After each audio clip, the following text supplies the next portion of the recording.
Damodara devotional ఛానల్కు స్వాగతం. మాఘపురాణం 10వ అధ్యాయం మృగశృంగుని వివాహము. దిలీప మహారాజుకు వశిష్ఠుల వారు ఇట్లా చెప్తున్నారు. పువ్వు వికసించగానే వాసన వస్తుంది కదా, అది ఎవ్వరూ నేర్పవలసిన అవసరం లేదు, అది ప్రకృతి సహజమైనది. అదేవిధంగా మృగశృంగుడు బాల్యదశ నుంచే హరినామ స్మరణ యందు ఆసక్తి కలవాడై ఉన్నాడు. అతనికి 5 సంవత్సరాలు నిండిన తర్వాత గురుకులంలో చదవడానికి ఉంచారు. అక్కడ సకల శాస్త్రములు అతి శ్రద్ధగా నేర్చుకొని అధ్యాపకుల మన్ననలు పొందుతూ పాండిత్యంను సంపాదించారు. విద్యలు పూర్తయిన తర్వాత తల్లిదండ్రులు ఆనతిపై దేశాటన చేసి అనేక పుణ్యనదులలో స్నానమాచరించి మాఘమాస ఫలంను కూడా సంపాదించుకొని ఉన్నారు. కుమారుడు దేశయాటన పూర్తి చేసి వచ్చిన తర్వాత అతని తల్లిదండ్రులు కన్యను చూసి వివాహం చేయటానికి నిశ్చయించారు. మృగశృంగుడు తాను వరించిన సుశీలను మాత్రమే వివాహం చేసుకొనేదని తన మనోనిశ్చయంను తల్లిదండ్రులకు తెలపగా కుమారుని ఇష్టప్రకారం ఒక మంచి ముహూర్తాన మృగశృంగునకు సుశీలకు అతి వైభవంగా వివాహం చేశారు. సుశీల స్నేహితురాలైన మిగిలిన 2 మృగశృంగుణ్ణి చూసి, ఆర్య, మా స్నేహితురాలగు సుశీలను పెండ్లి చేసుకున్నట్లే మా ఇద్దరినీ కూడా ఈ శుభలగ్నంన పరిణయమాడుము అని పలికారు. మృగశృంగుడు ఆశ్చర్యపడి, అసంభవం, అది ఎట్లా జరుగుతుంది అని ప్రశ్నించగా, మా సుశీలను పెండ్లాడినట్టే మమ్ము కూడా పెండ్లాడుమని ఆడబడుచులు పట్టుపట్టినారన్నమాట. మరి పురుషునకు ఒక్క భార్యయే కదా, 2 భార్యలా అని మృగశృంగుడు ప్రశ్నించగా, 2, 3 యువతులను పురుషుడు వివాహం చేసుకొనుటకు శాస్త్రములు అంగీకరించుచున్నవి కదా.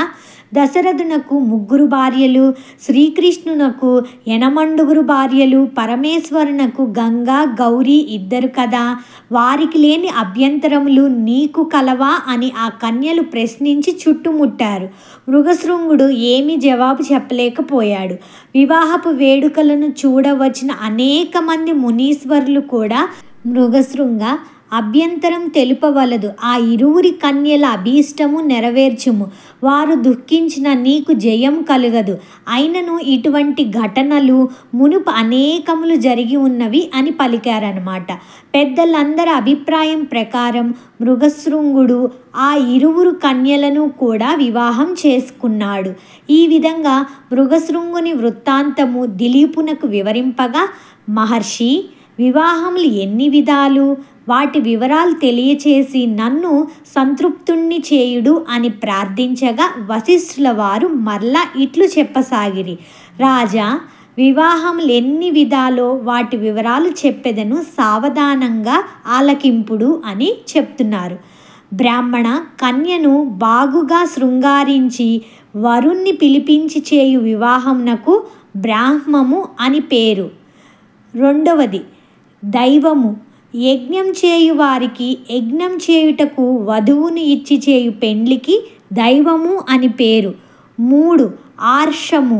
పెండ్లి కుమారుణ్ణి నుండి 2 గోవులను పుచ్చుకొని అతడికి పెండ్లి కూతుర్ని ఇచ్చి పెండ్లి చేయు దానిని ఆర్షము అని అంటారు. 4 ప్రాజాపత్యము. ధర్మం కోసం దంపతులు కట్టుబడి ఉండునని దీవించి చేయు వివాహమునకు ప్రాజాపత్యము అని పేరు. 5 అసురము. డబ్బు పుచ్చుకొని కన్యని ఇచ్చి వివాహం చేయడానికి అసుర అని పేరు. 6 గాంధర్వము. ఒకరినొకరు ప్రేమించుకొని వారంతట వారు చేసుకొని వివాహంను గాంధర్వ వివాహం అని పేరు. 7 రాక్షసము.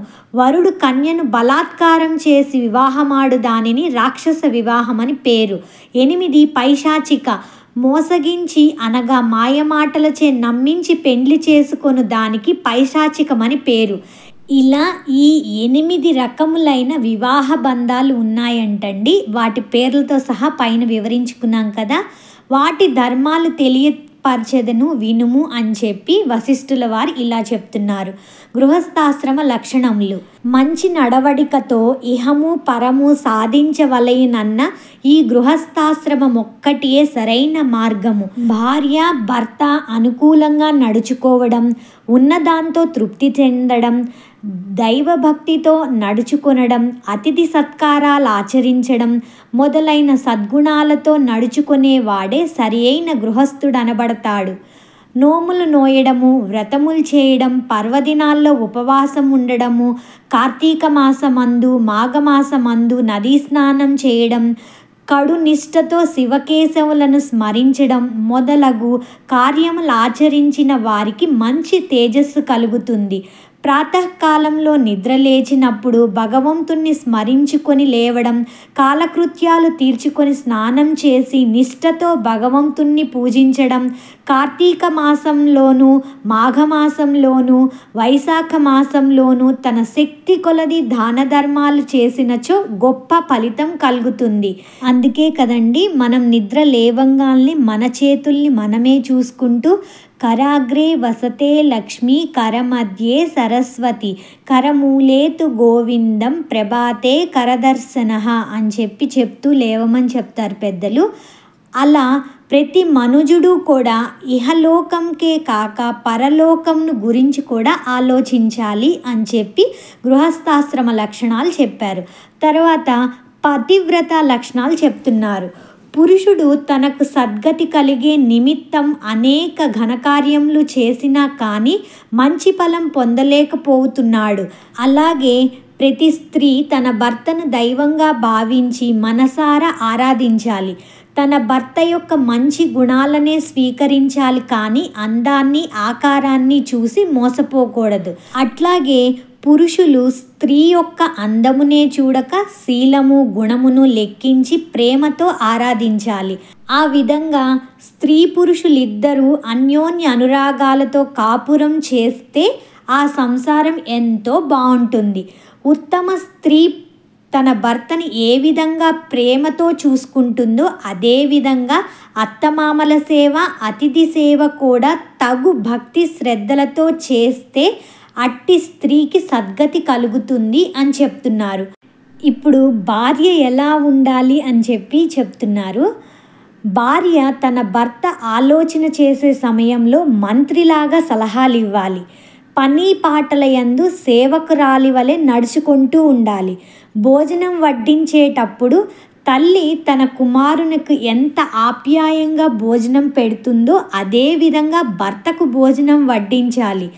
శయన మందిరంలో భర్తకు ఆనందాన్ని కలిగించాలి. రూపంలో లక్ష్మిని పోలి ఉండాలి.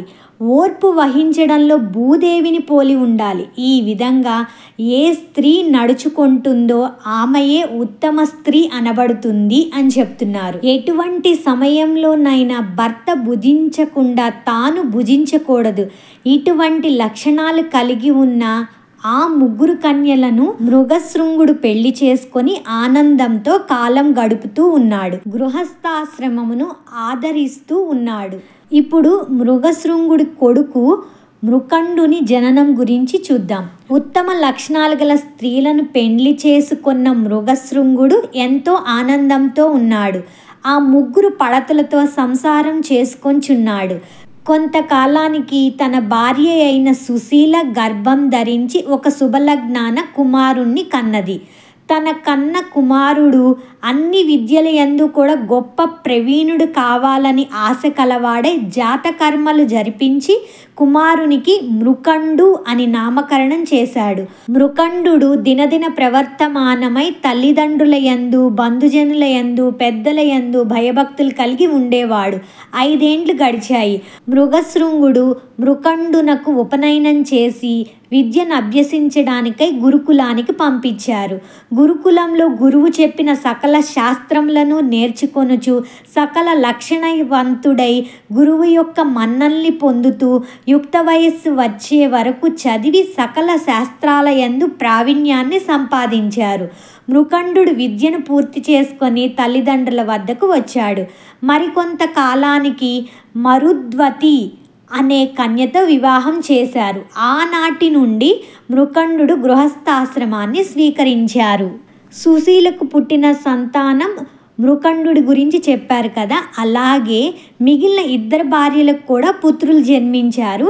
వారికి కూడా అన్ని విద్యలు నేర్పించారు. పెద్దవారైన తరువాత వాళ్ళకి వివాహం కూడా చేశారు. మృగశృంగుడు తన కుటుంబంలోని సభ్యులందరికీ చెప్తూ ఉండేవారన్నమాట.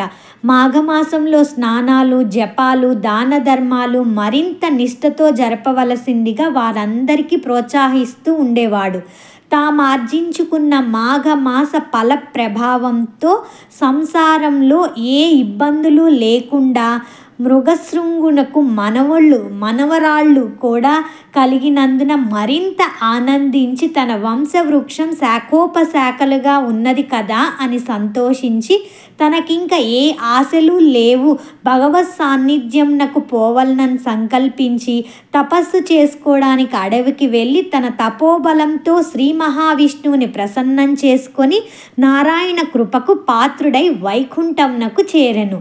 విన్నావు కదా భూపాల, మృగశృంగుడు తను చేసుకున్న మాఘమాస ఫలం వలన తన పుత్ర పౌత్రాభివృద్ధి కలుగటమే కాక చివరిలో శ్రీమన్నారాయణుని వెంట వైకుంఠానికి కూడా వెళ్ళాడు. ఇక అతని జ్యేష్ఠ కుమారుడైన మృకుండుని యొక్క వృత్తాంతంను చెప్పెదను ఆలకింపుము అని వశిష్ఠుల వారు దిలీప మహారాజుకి ఇట్లు వివరిస్తున్నారు. మృగశృంగుడు అడవికి వెళ్ళిపోయిన రోజు నుంచి జ్యేష్ఠపుత్రుడైన మృకుండుడే సంసార భారమంతా మోస్తూ ఉండేవాడు. గృహం నందు ఏ అశాంతి లేకుండా చూసుకుంటూ ఉండేవాడు. కానీ ఆయనకు ఒక విచారం పీడిస్తూ ఉన్నది. ఏంటి అది అంటే, వివాహమాడి చాలా కాలం గడిచినను ఆయనకి సంతానం లేదట. అందుచేత అతడు తన లోన కుమిలిపోతూ ఉండేవాడు. అతడు ఒకనాడు ఈ విధంగా అనుకున్నారు. కాశీ మహాపుణ్యక్షేత్రం, సాంబశివునకు ప్రత్యక్ష నిలయం. అటువంటి వారణాసిని చూసినంత మాత్రానే సకల పాపాలు హరించటమే కాక మనస్సుకి ఆనందము కలుగుతుంది, కోరికలు నెరవేరుతాయి. అనేక మంది కాశీ విశ్వనాథుని దర్శనం చేసుకొని వారి అభీష్టములను కూడా పొందగలిగిరి కదా. నేను నా కుటుంబ సమేతంగా వెళ్ళెదను అని మనస్సున నిశ్చయించుకొని ప్రయాణ సన్నద్ధుడై బయలుదేరాడు. మార్గమధ్యంలో అనేక క్రూర మృగముల బారి నుండి, క్రిమికీటకాల ప్రమాదం నుండి అతి కష్టం మీద తప్పించుకొని కుటుంబ సహితంగా కాశీ క్షేత్రం వెళ్ళాడు. కాశీ పట్టణం ఆనుకొని పవిత్ర గంగా నది తన విశాల బాహువులను చాచి ప్రశాంతంగా ప్రవహిస్తూ ఉన్నది. మృకుండు పరివార సహితంగా ప్రసిద్ధి చెందిన మణికర్ణిక ఘట్టమున కాలకృత్యాది స్నాన విధులు నెరవేర్చుకొని విశ్వనాథుని మందిరానికి బయలుదేరి వెళ్ళెను. ఆలయంలోకి రాగానే మృకండునకు ఎక్కడ లేని ఆనందం కలిగింది. తన జన్మ తరించినని తాను కైలాసంలోనే ఉన్నట్లు తలంచి విశ్వేశ్వరుణ్ణి భక్తి శ్రద్ధలతో ప్రార్థించెను. ఈ విధంగా కుటుంబ సమేతంగా మృకండు కాశీ విశ్వనాథుణ్ణి ధ్యానించి ఒక లింగమును ప్రతిష్ఠించి దానికి మృకండేశ్వర మహాలింగమని నామకరణం చేసి దానికి ఎదురుగా తన భార్య పేర మరొక లింగమును ప్రతిష్ఠించారు. ఆ విధంగా 1 సంవత్సరమునకు విశ్వేశ్వరుని సన్నిధానమందు గడపనెంచెను. ఒక దినమున మృకుండుని 3 తల్లులు పవిత్ర గంగానదిలో స్నానం ఆచరించి విశ్వేశ్వరుణ్ణి పూజించుచుండగా వెంటనే తెలివి తప్పి ప్రాణములు విడిచిరి. మృకండు చాలా కాలం దుఃఖించెను. విధిని ఎవ్వరూ తప్పించలేరు కదా. అయినా ఈశ్వరుని ధ్యానించుచు ప్రాణములు విడిచారు వారు. చనిపోయిన 3 తల్లులకు మృకండు యథావిధిగా దహన సంస్కారములు గావించి మాతృ రుణమును తీర్చుకున్నాడు. మృకండునకు ఎంత కాలంనకు సంతానం కలగనందున కాశీ క్షేత్రమునకు వచ్చినాడు కదా. సంతానం కొరకు భార్యా సమేతుడై విశ్వనాథుని గూర్చి తపస్సు చేసినాడు. అనేక దాన ధర్మాలు చేసినాడు. అతని తపస్సుకు మెచ్చి పార్వతీ పరమేశ్వరులు ప్రత్యక్షమయ్యారు. మృకండునకు అతని భార్య మరుద్వతికి అమితానందం కలిగి పరమేశ్వరుని అనేక విధాలుగా స్తుతించగా పరమేశ్వరుడు ఇట్లు పలికారు. మహాముని, నీ భక్తికి ఎంతయో సంతసించినాను. మీరు చేయు తపస్సు మమ్మెంతో ఆకర్షించినది. మీ నిష్కళంక భక్తికి మెచ్చి మీ కోరికను తీర్చడానికి వచ్చినాము. కావున మీ అభీష్టమును చెప్పండి అని పలికారు. అప్పుడు మృకండు నమస్కరించి, మహాదేవ, తల్లి అన్నపూర్ణ, ఇదే మా నమస్కృతులు. లోకరక్షక, మీ దయ వలన నాకు సలక్షణవతి సౌందర్య సుకుమారవతి అయిన పత్ని లభించినందుకు నేను మిమ్ము ధ్యానించుచు ఆమెతో సంసార సుఖం అనుభవించుచున్నాను. కానీ ఎంతకాలమైనను మాకు సంతానం కలగనందున కృంగి కృషించిపోతూ ఉన్నాము. సంతానం లేని వారికి ఉత్తమ గతులు లేవు కదా, కావున మాకు పుత్ర సంతానం ప్రసాదించ వేడుకొనుచున్నాము అని పార్వతీ పరమేశ్వర్లను ప్రార్థించారు. మృకండుని దీనాపములు ఆలకించి త్రినేత్రుడిట్లు పలికారు. మునిసత్తమ, నీ మనోభీష్టం నెరవేరగలదు, కానీ ఒక్క నియమమున్నది. బ్రతికి ఉన్నంత వరకు వైధవ్యంతో ఉండు పుత్రిక కావలేనా, లేక అల్పాయుష్యుడగు పుత్రుడు కావలేనా అని ప్రశ్నించిరి. మృకండునకు ఆశ్చర్యం కలిగింది. పరమశివుని మాటలకు ఆలోచనలో పడి కొంత తడవాగి, హే శశిధర, నన్ను పరీక్షింపనెంచితేవా? నాకు జ్ఞానోదయం అయినప్పటి నుంచి నేటి వరకు మీ ధ్యానమునే సలుపుతూ సేవించుచున్న నాకు ఏమి చెప్పవలెనో తోచలేకున్నది.